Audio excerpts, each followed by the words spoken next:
પ્રિય વૈષ્ણવો, જય શ્રી કૃષ્ણ. આજે આપણે એક એવા ઉત્સવનો આનંદ લેવાના છીએ કે જેમાં દોરી નાજુક છે પણ બંધન અખંડ છે. શ્રાવણી પૂનમ, રક્ષાબંધન, જે માત્ર રાખડીનો દિવસ નથી, પરંતુ એ દિવસ છે જ્યારે પ્રેમના દોરથી હૃદયો બંધાય છે.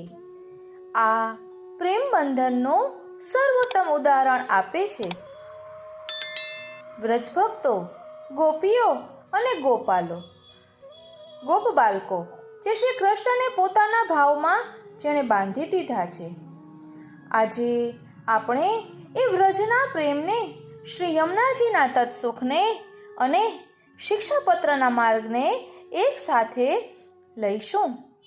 કારણ કે શ્રાવણી પૂનમનો દિવસ એ માત્ર રાખડી બાંધવાનો તહેવાર નથી. આ તો એ દિવસ છે જ્યાં પ્રેમના નાજુક હૃદયો દોરથી બંધાય છે. આ બંધન કોઈ સૂતર કે સોનાના કંકણથી નહીં, પરંતુ શુદ્ધ પ્રેમ, અખંડ સ્નેહ અને નિષ્કામ ભાવથી ગૂંથાયેલું છે. વ્રજભૂમિમાં પણ આવા પ્રેમ બંધનોની અનેક લીલાઓ છે. ગોપીઓએ પ્રભુને પોતાના ભક્તિ સંબંધમાં બાંધી લીધા. ગોપ બાલકોએ પ્રભુની સાથેની નિર્દોષતામાં રક્ષાસૂત્ર બાંધ્યું. દ્રૌપદીએ કૃષ્ણને પ્રેમથી બાંધ્યા અને કૃષ્ણે સમય આવતા તેની લાજ રાખી. એ જ છે પુષ્ટિ માર્ગનો ભાવભર્યું રક્ષાબંધન, જેમાં આપેલું પ્રેમનો દોર પ્રભુનું અખંડ રક્ષણ બને છે. આ વ્રજના ભાવને સર્વોત્તમ રીતે જીવ્યા છે આપણા શ્રી યમુનાજી. જ્યારે વ્રજ ભક્તો રાસલીલાનો મનોરથ કરે છે, ત્યારે પ્રભુના ઐશ્વર્ય રૂપને પોતે સાચવીને ભક્તોના મનોરથ પૂર્ણ કરે છે. માનલીલામાં પણ શ્રી સ્વામીની જેવી ભક્તિ ભાવના લઈને શ્રી ઠાકોરજીનો મિલાપ કરાવે છે. શ્રી યમુનાજીનું જીવન એ ત્યાગ, સેવા અને તત્સુખનું પ્રતીક છે, જેમાં પોતાનું કશું નહીં, ફક્ત ને ફક્ત પ્રભુ અને વૈષ્ણવના આનંદનો જ વિચાર. વૈષ્ણવો, રક્ષાબંધનનો સાચો અર્થ છે પ્રભુને ભાવબંધનથી બાંધવો. સકામ ભક્તિથી શરૂઆત કરીએ, નવધા ભક્તિમાં આગળ વધીએ અને જાણ્યા વગર પ્રેમલક્ષણા ભક્તિ સુધી પહોંચી જઈશું, જ્યાં સંસારની બાધા અસર નહીં કરે અને જીવન જલકમલવત બની જશે. પરંતુ આ ભાવબંધન ટકાવવું હોય ને, અને તેના પોષણ માટે પણ જરૂરી છે.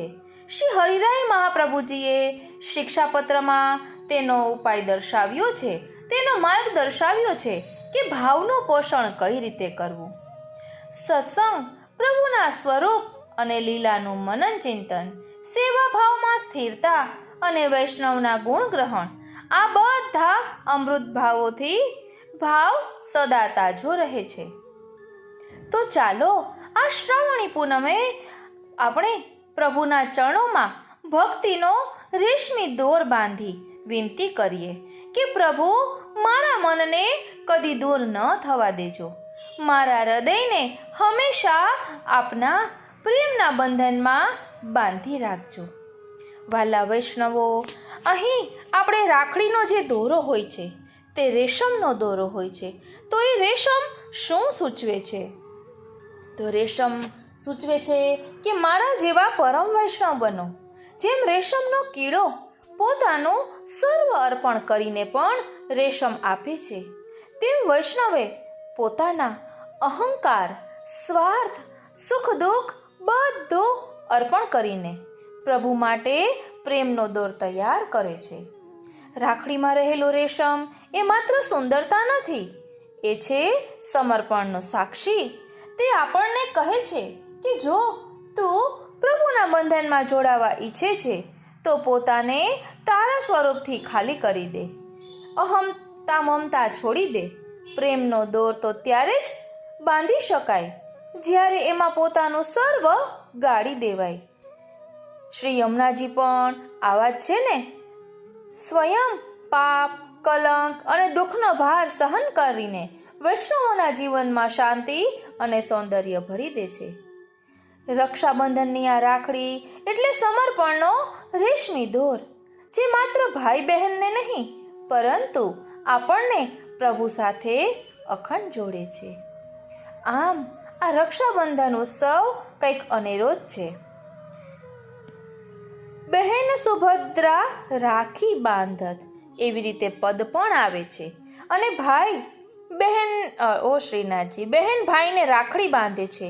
શા માટે? ભાઈની રક્ષા કરવા માટે. તેના મનમાં એ જ ભાવ હોય છે કે મારો ભાઈ કઈ રીતે સુખી રહે. તો એ ગુણ આપણે પણ લેવાનો છે.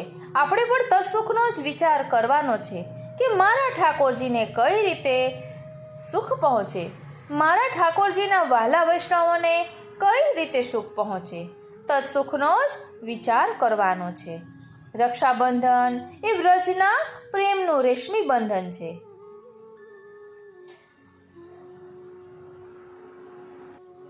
પ્રેમનું રક્ષાબંધન એટલે પ્રભુને બાંધે તેવું અદ્રશ્ય સૂત્ર.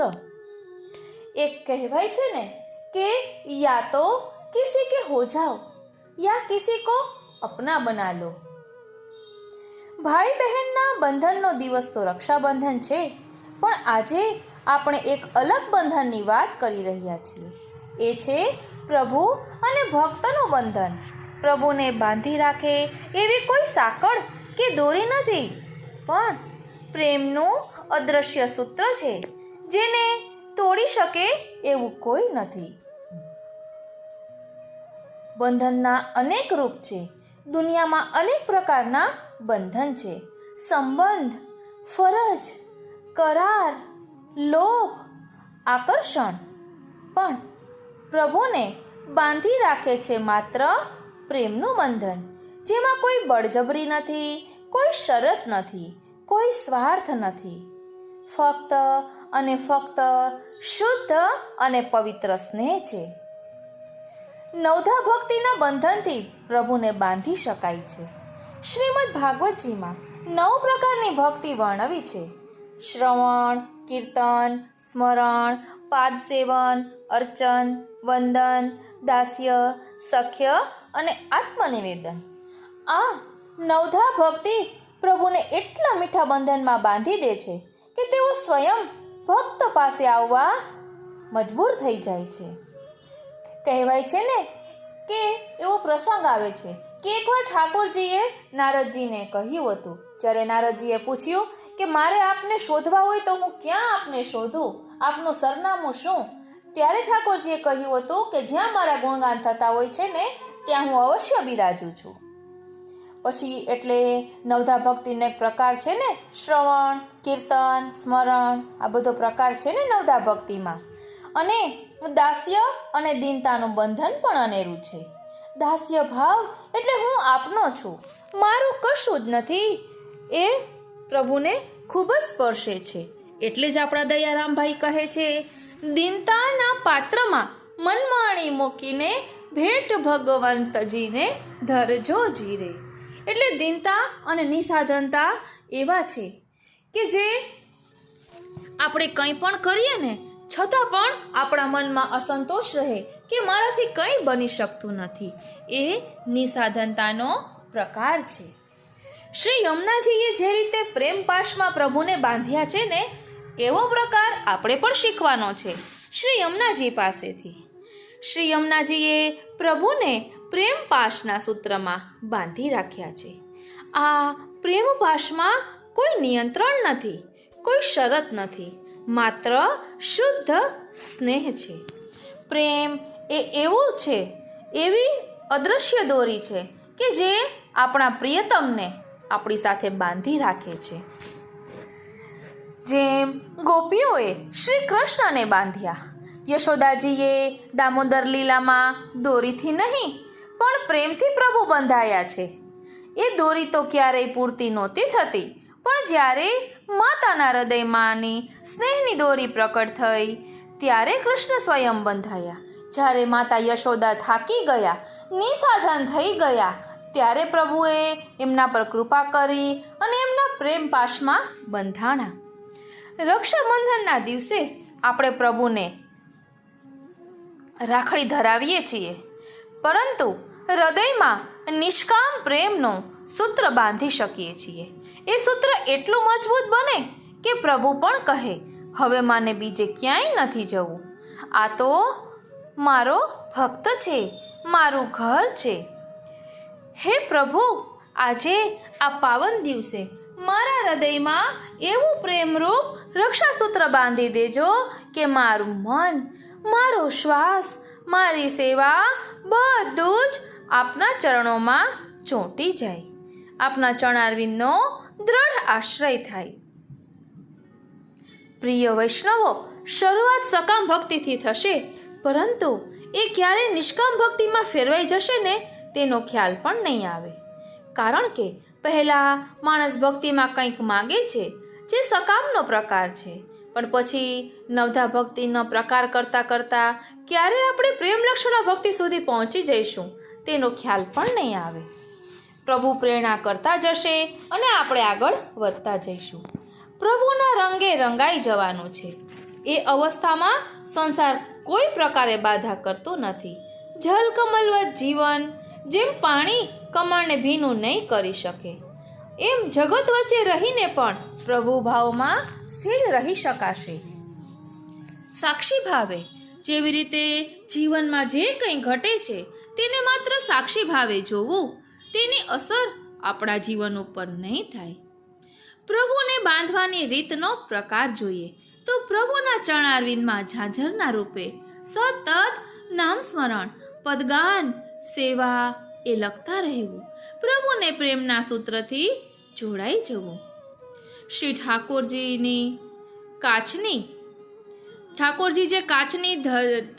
જે કાચની ધરવામાં આવે છે એ પણ એક પ્રકારનું બંધન જ છે ને, તેમાં પણ દોરી છે. અને આ કાચની શું છે? એ વ્રજભક્તોનો ભાવ છે. પ્રભુ વ્રજભક્તોથી ઘેરાયેલા છે. શા માટે? પ્રેમને વશ થઈને. પ્રભુ વ્રજભક્તો વચ્ચે શા માટે છે? પ્રેમના બંધનને કારણે છે. વ્રજભક્તો હંમેશા પ્રભુના સુખનો જ વિચાર કરે છે. આમ એક એક વસ્તુ દ્વારા પ્રેમરૂપી બંધનથી આપણે પ્રભુને બાંધીએ છીએ, પરંતુ આપણને એ ખ્યાલ નથી હોતો. પ્રભુને આપણે બાજુબંધ ધરાવીએ તો એ પ્રકારે આપણે પ્રભુથી બંધાઈ ગયા. પ્રભુના હસ્તનો સ્પર્શ આપણને મળ્યો અને પ્રભુ પણ પ્રેમના પાશમાં બંધાઈ ગયા. નિષ્કામ ભક્તિથી પ્રેમ પાશમાં પ્રભુને બાંધી શકાય છે. વ્રજ ભક્તોના ભાવ પ્રમાણે માત્ર પ્રભુના સુખનો વિચાર કરવો, પોતાના માટે કંઈ નહીં, ફક્ત પ્રભુના આનંદ માટે જીવવું. એ રીતે પ્રભુને પ્રેમ પાશમાં બાંધી લેવા. પ્રભુને પ્રેમના બંધનમાં કઈ રીતે બાંધી શકાય એ તો આપણને શ્રી યમુનાજી શીખવે છે. શ્રી યમુનાજીના પદમાં આવે છે ને કે પ્રેમ કે ફંદ તે ગહી જો રાખે નિકટ એસે નીર મોલ નગ મોલ લીને. એટલે શ્રી ઠાકોરજીના સુખનો જ વિચાર શ્રી યમુનાજી કરે છે. ફક્ત ઠાકોરજી નહીં, પરંતુ શ્રી સ્વામિનીજી, વ્રજભક્તો, વૈષ્ણવો બધાના સુખનો વિચાર હંમેશા શ્રી યમુનાજીએ કર્યો છે. ઓ શ્રીનાથજી, એક વખત વ્રજભક્તોનો મનોરથ હતો કે ઠાકોરજી સાથે રાસલીલા કરવી. તો ઠાકોરજી કહે કે મારા ઐશ્વર્યરૂપ આભરણ કોઈ ધારણ કરે ને તો આ ખેલ થઈ શકે. તો ભક્ત અને ભગવાન બંનેના મનોરથ પૂર્ણ કરવા શ્રી યમુનાજીએ શ્રી ઠાકોરજીના ઐશ્વર્યરૂપ આભરણો ધારણ કર્યા, પોતાની પાસે સાચવી રાખ્યા. અને આપણે એ પ્રસંગ પણ જાણીએ છીએ કે શ્રી સ્વામિનીજી અને શ્રી ઠાકોરજીના માન લીલાનો. ત્યારે શ્રી સ્વામિનીજીએ ઠાકોરજીનું રૂપ ધારણ કર્યું છે અને ઠાકોરજીએ શ્રી સ્વામિનીજીનું રૂપ ધારણ કર્યું છે. કારણ કે શ્રી સ્વામિનીજીએ મીઠી હઠ કરી હતી કે હું આપનું રૂપ ધારણ કરું અને આપ મારું રૂપ ધારણ કરો, પછી હું આપને માન છોડાવું. ત્યારે શ્રી સ્વામિનીજી ઠાકોરજીનું માન છોડાવી ન શક્યા. પછી યમુનાજીને વિનંતી કરી કે આપ કંઈક કરો. ત્યારે શ્રી યમુનાજીએ ઠાકોરજીના મુકુટ કાચનીના શ્રૃંગાર ધારણ કરીને પધાર્યા તો પ્રભુ હસી પડ્યા, ખૂબ જ હસ્યા, અને આ રીતે પ્રભુનું માન છૂટી ગયું. અને પછી શ્રી યમુનાજીએ પ્રિય પ્રીતમ એટલે કે શ્રી ઠાકોરજી અને શ્રી સ્વામિનીજીનું મિલન કરાવ્યું. આમ શ્રી યમુનાજી કેવા છે? બધાને સુખ દેનારા છે. સબનકો સુખ દે તપીય સંગ કરત સેન, ચિત્ત મેં તબ પરત ચેન જબ હી બોલે. આવા શ્રી યમુનાજી છે. એટલે આ બંધન એ ફક્ત ભાઈ બહેનના પ્રેમનું બંધન નથી, પરંતુ ભક્ત અને ભગવાનના પ્રેમનું પણ બંધન છે. સકામ ભક્તિથી પ્રેમલક્ષણા ભક્તિ સુધીની યાત્રાનો વિચાર કરીએ ને તો ઘણી વખત ભક્તિમાં આપણે શરૂઆત સકામ ભક્તિથી કરીએ છીએ. કંઈક માગીએ, આશા રાખીએ, પણ જ્યારે નવધા ભક્તિનો માર્ગ શરૂ થાય ત્યારે એ દરરોજ નિયમ પ્રમાણે કરતા કરતા ક્યારે પ્રેમલક્ષણા ભક્તિમાં પ્રવર્તિત થઈ જશે ને તેનો પણ આપણને ખ્યાલ નહીં રહે, અને આપણે જલકમલવત જીવન જીવતા શીખી જઈશું. એટલે પ્રભુને પ્રેમ પાશમાં બાંધવાની રીત આપણને શ્રી યમુનાજી શીખવે છે. ઓ શ્રીનાથજી, આ રીતે શ્રી યમુનાજીએ હંમેશા તત્સુખનો જ વિચાર કર્યો છે, પોતાનો નહીં. પ્રભુ અને પ્રભુના ભક્તોનો આનંદ જ મુખ્ય છે. ત્યાંથી આપણે શીખવાનું છે કે પોતાને ભૂલીને ફક્ત પ્રભુના સુખમાં જીવવાનું છે. એ નિષ્કામ ભાવ, એ ત્યાગ અને એ પ્રેમ પાશ એ જ પ્રભુને અદ્રશ્ય સૂત્રથી બાંધે છે. હે પ્રભુ, આ રક્ષાબંધનના દિવસે મારા હૃદયમાં એવો પ્રેમ પાશ બાંધી દેજો કે હું આપના રંગે રંગાઈ જાઉં, આપના ચરણારવિંદથી કદી છૂટી ન થાઉં. હું આપનો જ જીવ છું પ્રભુ, એ જ મારું રક્ષાસૂત્ર છે. હું આપના ચરણારવિંદમાં ચોટીને રહેવા માંગુ છું કે જેના કારણે આપ જ્યાં પધારો ત્યાં હું પણ આપની સાથે હોય. વ્રજની ગોપીઓ, વ્રજના ગોવાળો સૌ પોતપોતાની રીતે શ્રી કૃષ્ણને રક્ષાસૂત્ર બાંધે છે. ગોપીઓ માટે પ્રભુની રક્ષા એટલે એમના ચરણમાં ભક્તિનું બંધન. ગોપાલો માટે પ્રભુની રક્ષા એટલે એમના સંગમાં રહેલી નિર્દોષતા અને પ્રેમની કાળજી. જેમ દ્રૌપદીએ શ્રી કૃષ્ણની આંગળી પર પોતાની સાડીનો પાટો બાંધ્યો અને કૃષ્ણે સમય આવતા 999 ચીર પૂરા કરીને એમની લાજ રાખી, એ જ છે પુષ્ટિ માર્ગનું ભાવભર્યું રક્ષાબંધન, જેમાં આપેલું પ્રેમનું દોર સમય આવતા અડગ રક્ષણ બને છે. શ્રી યમુનાજી પણ વ્રજ ભક્તોની જીવનભર રક્ષા કરે છે.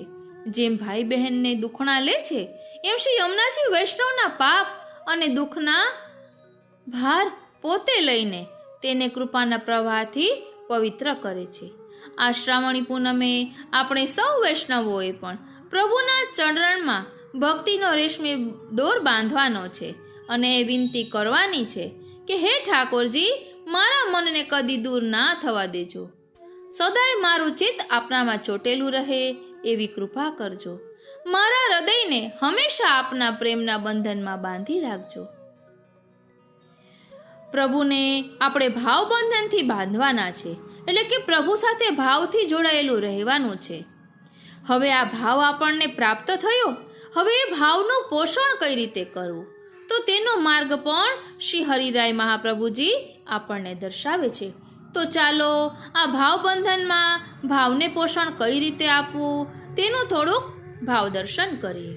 આપણા શ્રી હરિરાય મહાપ્રભુજી શિક્ષાપત્રમાં પણ કહે છે કે હંમેશા સત્સંગ કરવો, જેથી ભાવ તાજો રહે.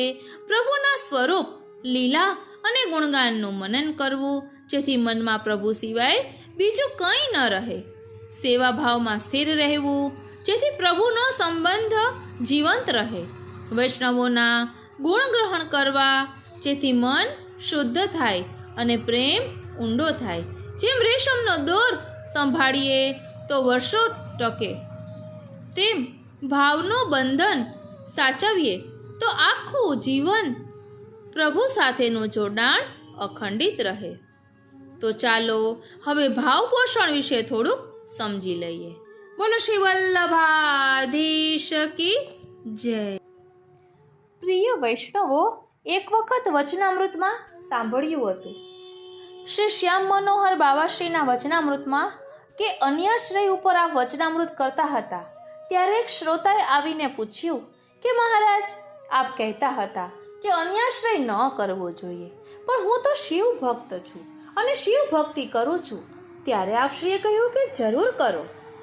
ત્યારે તેણે કહ્યું કે આપે અન્યાશ્રય કરવાની તો શા માટે ના પાડી?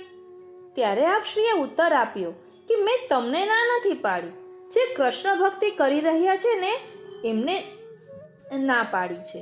તમે શિવ ભક્તિ કરી રહ્યા છો તો તમને કૃષ્ણ ભક્તિ કરવાની હું ના પાડું, કારણ કે ભક્તિ એ મનને ચોંટાડવાની, એ સ્વરૂપમાં એકાગ્ર કરવાની વાત છે. ધ્યાન આપજો, ભક્તિ એ મનને ચોંટાડવાની, એ સ્વરૂપમાં એકાગ્ર કરવાની વાત છે. બધાની પૂજાની કરવાની વાત નથી. એટલે પૂજા અને ભક્તિ બંને અલગ પ્રકાર છે, એ સમજવું જોઈએ. પંચદેવની પૂજા થઈ શકે પણ ભક્તિ ન થઈ શકે. બધા દેવો ઉપર ફૂલ ચડાવીશું તો ફૂલ ચડશે, પણ બધાની ભક્તિ કરવા જઈશું તો બધાની ભક્તિ નહીં થાય. જો આપણે ભક્તિનો અર્થ પૂજા સમજતા હોઈએ તો બધાની ભક્તિ થાય છે. એટલે આશ્રય એકનો જ કરવો. તો આપણે કહીએ કે અમે તો અન્ય આશ્રય નથી કરતા, અમે તો એક ઠાકોરજીનો જ આશ્રય કર્યો છે, પરંતુ જાણે અજાણે આપણે અન્યાશ્રય કરીએ છીએ. અને એ સૌથી મોટો અન્યાશ્રય છે હુંપણાનો, કે હું આ કાર્ય કરું તો થાય, હું ના હોય ને તો આ બધું અટકી જાય, મારા વિના ઘર ચાલે નહીં, આ મારી વસ્તુ છે, આ મારો કબાટ છે, આ મારો પલંગ છે, આ મારું ઘર છે, હું આ ઘર ચલાવું છું. આ હું અને મારું જ્યાં સુધી હશે ને ત્યાં સુધી પ્રભુની કૃપાનો અનુભવ નહીં થાય. એટલે સૌથી મોટો અન્યાશ્રય હુંપણાનો છે, જે દૂર કરવો જોઈએ. પ્રિય વૈષ્ણવો, ભક્તિ માર્ગ અત્યારે તિરોભૂત થઈ ગયો છે. તેવી જ રીતે સત્પુરુષોનો સંગ પણ તિરોભૂત થઈ ગયો છે. તેથી ભાવની શિથિલતા થઈ છે, અને ભાવનો અભાવ થાય તો બધું નકામું જાય. આ મહાકઠણ કાળથી ભક્તિ માર્ગ તિરોભૂત થયો છે, અને પુષ્ટિ માર્ગીય ભગવદીયનો સંગ પણ નથી મળી રહ્યો. તેથી પુષ્ટિ માર્ગનો ભાવ પણ શિથિલ થયો છે. ભાવ વિના બધું નકામું છે, કેમ કે આ પુષ્ટિ માર્ગમાં બધું ભાવ જ છે, ભાવાત્મક માર્ગ છે. જેટલી ક્રિયા દેખાય છે એ બધી ભાવાત્મક જ છે. એ ભાવને તો પુષ્ટિ માર્ગમાં સ્થિત હોઈએ, ભગવદીયનો સંગ હોય ત્યારે જ જાણી શકાય, ન હોય તો કેવી રીતે જણાય? ભક્તિ માર્ગમાં આઠેય પ્રહર કેવળ પ્રભુનું જ સુખ વિચારાય છે. આપણું દેહ સંબંધી સુખ જરાય નથી વિચારાતું. આ પ્રકારે સેવા થાય એ દુર્લભ છે. તેથી ભાવ શિથિલ થઈ રહ્યો છે. તેથી ભાવ વિના બધું નકામું છે. ભક્તિ માર્ગીયપણાનો અભાવ હોય ત્યારે કર્મની જેમ આ સેવા પણ ક્રિયાવત થઈ જાય છે. તેમાં પણ વ્યવહારથી વિક્ષેપ થવાથી મનની સ્થિરતા થતી નથી. ભક્તિ માર્ગની રીત એ છે કે આઠે પ્રહર ભાવમાં રહીએ. તે તો ક્યાં છે, પણ કર્મની જેમ ક્રિયાવત છે. જેમ કર્મ માર્ગીય કર્મ કરે ત્યાં સુધી પ્રયોજન, પછી કશું નહીં. તેવી જ રીતે સેવા સમયે ન સંયોગનો સુખ મળ્યો કે ન અનુસરમાં વિપ્રયોગનું. તેથી કર્મ માર્ગની જેમ ક્રિયા માત્ર જ છે. તે કર્મવત પણ મન લગાડીને નથી. ત્યાં સેવામાં પણ મન એકાગ્ર નથી. અનેક પ્રકારના વિક્ષેપ મનમાં થાય છે. જાત જાતના વ્યવહારના તરંગ મનમાં ઉઠે છે. તેથી મન સ્થિર નથી, પરંતુ વિક્ષેપ પામે છે. તેથી કર્મવત ક્રિયા માત્ર પણ ભગવત સેવા બનતી નથી. વ્યવહાર પણ સિદ્ધ ન થાય ત્યારે વિશેષ ક્ષોભ કરાવનાર થાય છે. કેમ કે વ્યવહારનો અભાવ હોય તો ગૃહસ્થાશ્રમના પ્રકારથી સેવન કઈ રીતે થાય? ભગવત સેવામાં વ્યવહારના તરંગ ઉઠે છે. એ વ્યવહાર પણ સિદ્ધ ન થાય ત્યારે મનમાં અતિ અધિક ક્ષોભ થાય છે. ધીરજ છૂટી જાય છે. તે વેળા ગૃહસ્થનો ભાવ કઈ રીતે રહે? વળી ભગવત સેવા પણ કઈ રીતે કરે? આ પુષ્ટિ માર્ગ તો ભાવાત્મક સર્વોપરી છે અને જીવ તુચ્છ છે. કાળ મહાકઠણ છે. સેવા કરતી વેળા વ્યવહારનું સ્મરણ આપમેળે કાળદોષથી થાય છે. વ્યવહાર ખાલી જાય, સિદ્ધ ન થાય ત્યારે ધીરજ કેપ રહે. મનમાં દુઃખ પામે તે વેળા લૌકિક ચિંતાથી મનમાં ભગવદ્ ભાવ કઈ રીતે રહે? વળી ગૃહસ્થાશ્રમમાં લૌકિક વૈદિક કુટુંબનું ભરણ પોષણ વગેરે માથે છે એ કરવાનું ઉપરાંત ભગવત સેવા કઈ રીતે કરવી? મન તો ચિંતાએ આવી રીતે ગ્રસી લીધું છે. ત્યાં કોઈ કહે કે વ્યવહાર ન કરવો તો પ્રભુ સર્વ સામર્થ્યવાળા છે, લૌકિક વૈદિક બધા કાર્ય સિદ્ધ કરશે. તમે ભગવત સેવા મન લગાડીને કરો. આવું કોઈ કહે તો કહે છે કે વ્યાવૃત્તિના અભાવનો પક્ષ એટલે કે લૌકિક વૈદિક છોડવાનો પક્ષ બુદ્ધિથી દ્રઢતા નથી, તેથી અત્યંત દુર્લભ છે. અને બુદ્ધિની દ્રઢતા તો નિરંતર નિવેદનના વિશેષ ચિંતનથી થાય. વ્યાવૃત્તિનો અભાવ કઈ રીતે કરાય? જો કે અવ્યાવૃત જીવ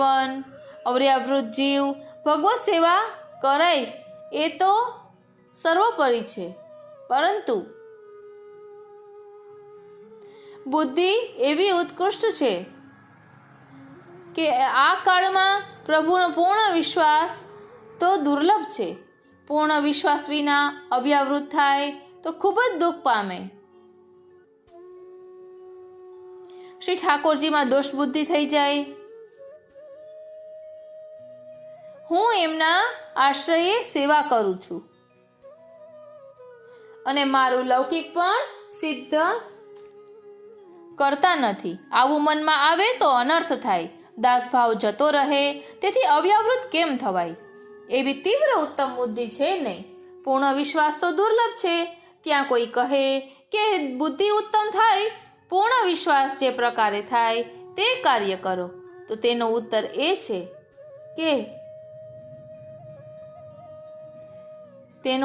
છે કે બુદ્ધિ ઉત્તમ અને પૂર્ણ વિશ્વાસ તો ત્યારે થાય કે આઠે પ્રહર નિવેદનનું ચિંતન કરાય, અષ્ટાક્ષર અને શરણની ભાવના કરાય. ગદ્યમાં શું નિવેદન છે? હમણાં કેવી રીતે ક્રિયા કરું છું?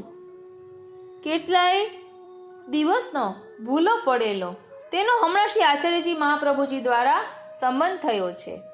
પ્રભુ કેવા છે, જીવ કેવો છે, જીવે કયા પ્રકારે દાસત્વ કરવાનું છે, પંચાક્ષરમાં પ્રભુ જ ગતિ છે. આ પ્રકારે નિવેદનનું ચિંતન થાય તો બુદ્ધિ પ્રબળ ઉત્તમ થાય, ત્યારે વિશ્વાસ સંપૂર્ણ થાય. હવે નિવેદનનું ચિંતન કરવાનો પ્રકાર કહે છે.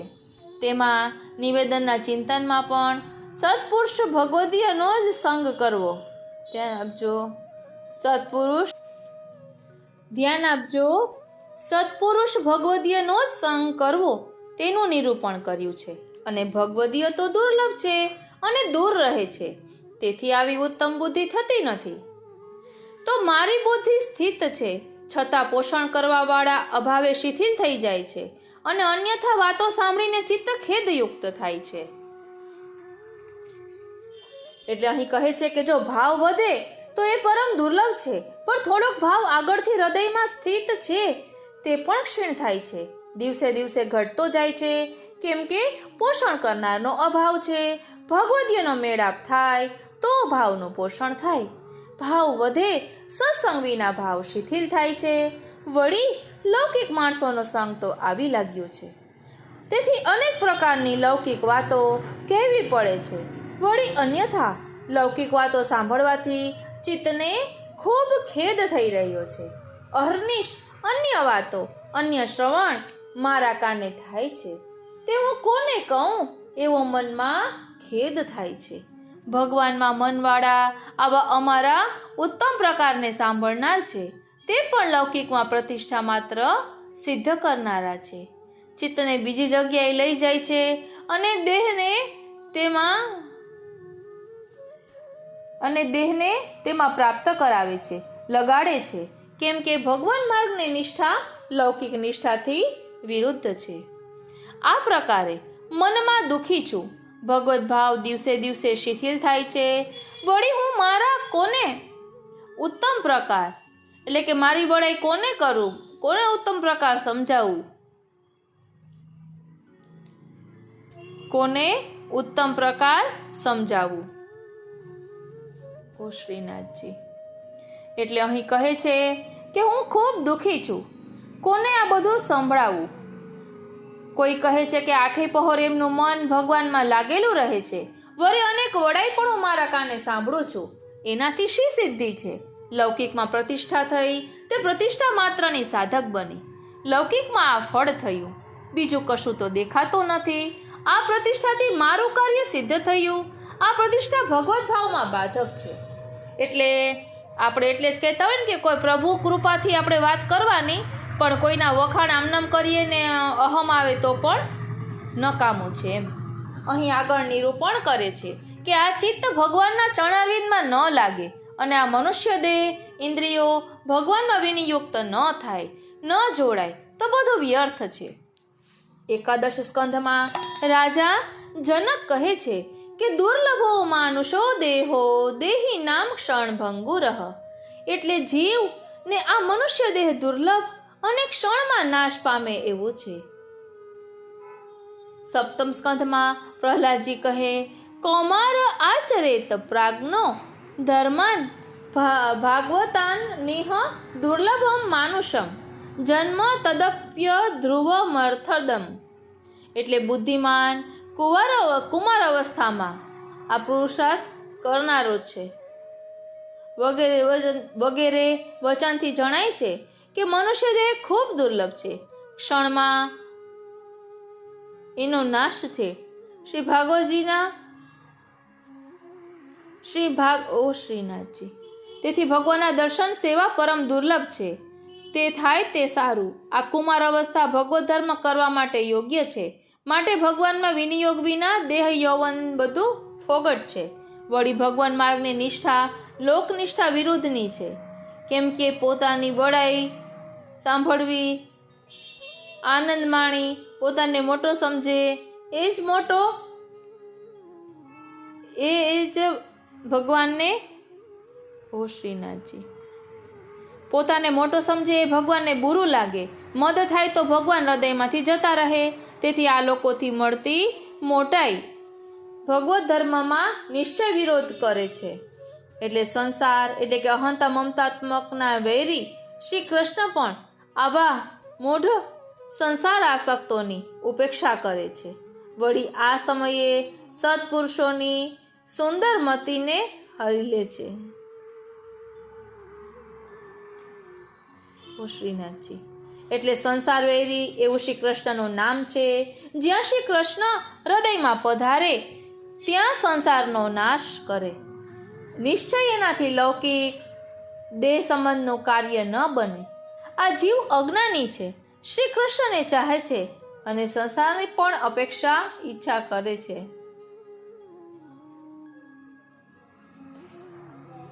અપેક્ષા કરે છે.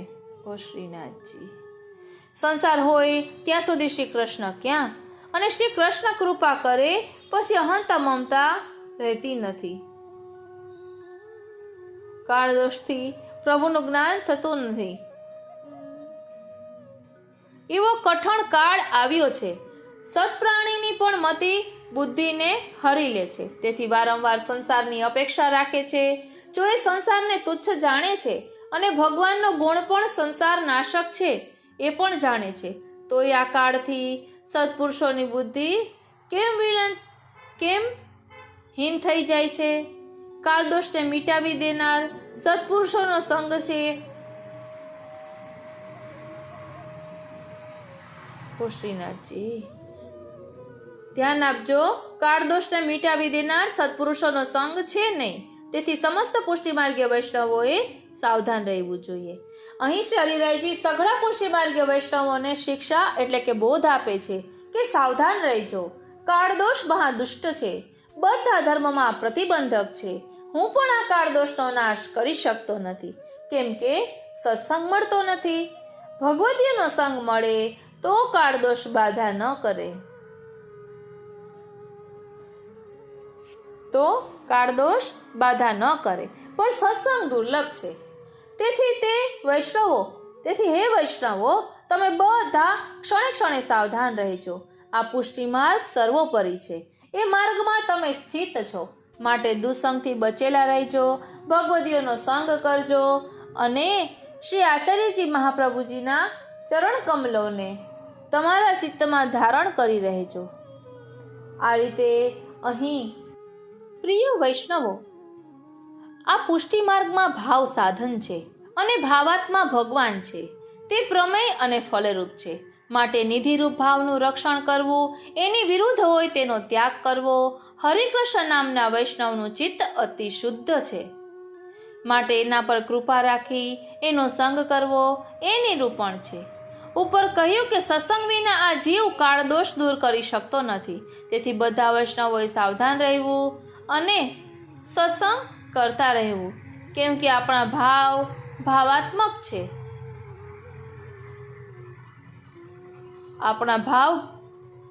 કેમ કે આ ભાવાત્મક માર્ગ છે, એનો પ્રકાર આગળ કહે છે. એટલે પુષ્ટિ માર્ગમાં ભાવ સાધન છે, પ્રમેય ભગવાન છે. પ્રથમ શ્રી કૃષ્ણની સેવા પ્રમાણરૂપ છે અને પછી તે ફલરૂપ છે. અથવા શ્રી કૃષ્ણની સેવા વગેરે કાર્ય જે છે તે પ્રમાણ છે અને પછી જ તે ફલરૂપ બને છે. તેથી આ નિધિરૂપ ભાવ જ સર્વથા સારી રીતે રક્ષણ કરવા યોગ્ય છે અને તેથી વિરુદ્ધ જે હોય તે જાણીને તે બાધાને દૂર કરવા. હરિકૃષ્ણ નામના વૈષ્ણવ પર પ્રથમની જેમ વિશેષ પ્રકારે સ્નેહ સ્થાપન કરવો.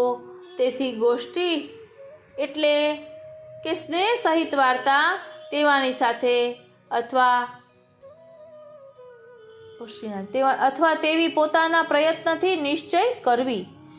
એટલે એની ઘણું ખરું અંતઃસ્થિતિ દેખાય છે. તેથી તેનો સંગ કરવો અને ચિત્તમાં અહીં અન્ય લૌકિક સર્વથા ન વિચારવું. એટલે અહીં આપણને એમ થાય કે હરિકૃષ્ણ નામના કોઈ વૈષ્ણવ, પરંતુ અહીં ભાવની વાત છે કે ભાવનું પોષણ કઈ રીતે થાય. એટલે જ શિક્ષાપત્રમાં લૌકિક દુઃખ હૃદયમાં ન ધરવું, અલૌકિકમાં ચિંતા ન કરવી, બહિર્મુખતા ન રાખવી, બહિર્મુખતા નિવૃત્તિનો પ્રકાર, ભાગવતજીનો પાઠ તથા અર્થશ્રવણ, વૈષ્ણવો સાથે નિવેદનનું સ્મરણ, સદા ભગવદ નામ ગ્રહણ, સદા શરણ ભાવ, અષ્ટાક્ષરનું ઉચ્ચારણ, પંચાક્ષર મંત્રની ભાવના, વૈરાગ્ય અને સંતોષ રાખવા. આ બધું નિરૂપણ શિક્ષાપત્રમાં કરવામાં આવ્યું છે. આમ આ શિક્ષાપત્ર એવું છે કે જે આપણે નિત્ય તેનું મનન ચિંતન પઠન કરવું જોઈએ. કારણ કે આ 41 શિક્ષાપત્રો એ 41 રત્ન સમાન છે, જેમાં પુષ્ટિમાર્ગીય વૈષ્ણવોનું કર્તવ્ય દર્શાવ્યું છે. તેમને અલૌકિકમાં કઈ રીતે આગળ વધવું, લૌકિકમાં કોઈ બાધા આવે તો તેમાંથી કઈ રીતે ઉગરવું, આ બધો જ પ્રકાર શિક્ષાપત્રમાં દર્શાવવામાં આવ્યો છે. એટલે પ્રમાણ, પ્રમેય, સાધન અને ફલ આ બધુંનું વર્ણન કરનારા આ શિક્ષાપત્રો છે. એટલે શિક્ષાપત્રને પુષ્ટિ માર્ગનો પ્રવેશ દ્વાર કહેવામાં આવે છે. એટલે પ્રભુને પ્રેમરૂપી બંધનમાં બાંધવા હોય તો શિક્ષાપત્રને આત્મપટલ પર ધારણ કરી લેશો ને તો પ્રભુ પ્રેમરૂપી પાશમાં 100% બંધાઈ જશે. કારણ કે શ્રી હરિરાય મહાપ્રભુજી દીનતા સાગર છે, શિક્ષા સાગર છે. એમણે એટલો સુંદર પ્રકાર દર્શાવ્યો છે કે જેના કારણે ભક્તો પ્રભુને પ્રેમ પાશમાં બાંધી શકે. આ રીતે આજનો આ સત્સંગ શ્રીનાથજી, શ્રી યમુનાજી અને શ્રી મહાપ્રભુજીના ચરણારવિંદમાં સમર્પિત કરું છું અને શ્રી હરિરાયજીના ચરણારવિંદમાં એ જ વિનંતી ધરું છું કે અહીં દર્શાવેલા ભાવ અમે અમારા આત્મપટલ પર ધારણ કરી શકીએ એવી કૃપા કરો. જય શ્રી કૃષ્ણ.